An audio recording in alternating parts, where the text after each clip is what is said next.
felicitate our guest, I would like to request Tulunga Guari to felicitate our guest. William, please give a big round of applause.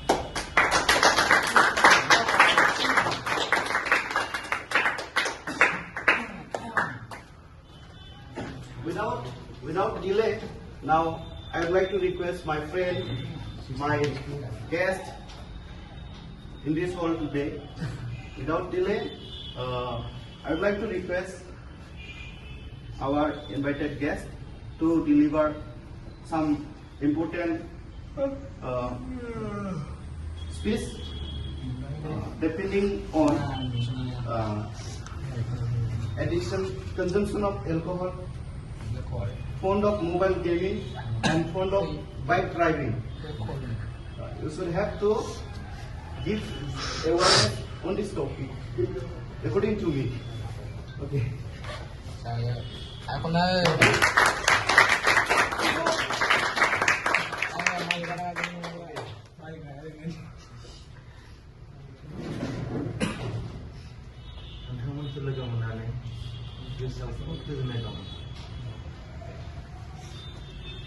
मानो होनना बुङोब्ला जिउआव जोङो मानि थाखाय थांनानै दङ मोनथियैखौ मोनथिनो नाजानांगोन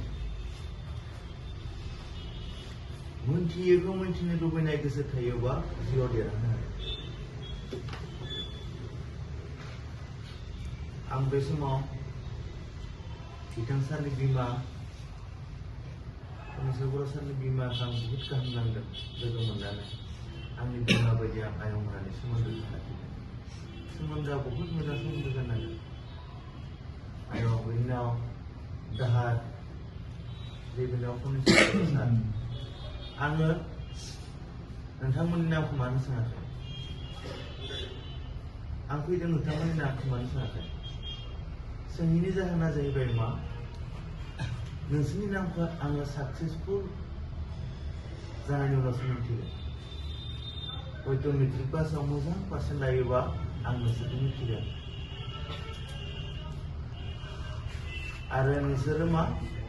जिउआव मानसिखौ नायबिजिरनाङा मिथिबाय मानसिखौ नायबिजिरोबा नोंहा बहुद लस जागोन नों फरायनो रोंनाय नङा बेयो मोजां बेयो गाज्रि हा बेफोरबायदि बाथ्राखौ बिजिरनायनिख्रुइ मानसिखौ बिजिरनाङा नोंसोरो मा गांसे बिजाबखौ बिजिर गांसे बिजाबखौ बिजिरनो हायोबा ओरैबायदि लोगो जाय लोगोआनोखि नोंखौ सानफ्रोमबो साहस होबाय थागोन साहस होयो बिजाब फरायनाया मा साहस होयो नों मोनथियै बाथ्राखौ मिथिनो लुबैयोब्ला हायैनि जेबो खोथा नङा आरो नोंसोरो मा उन्दै गोसो बायदि खामानि मावनांगोन उन्दै गोसोखौ सानफ्रोमबो नोंसोर गिदिर सानना लानाङा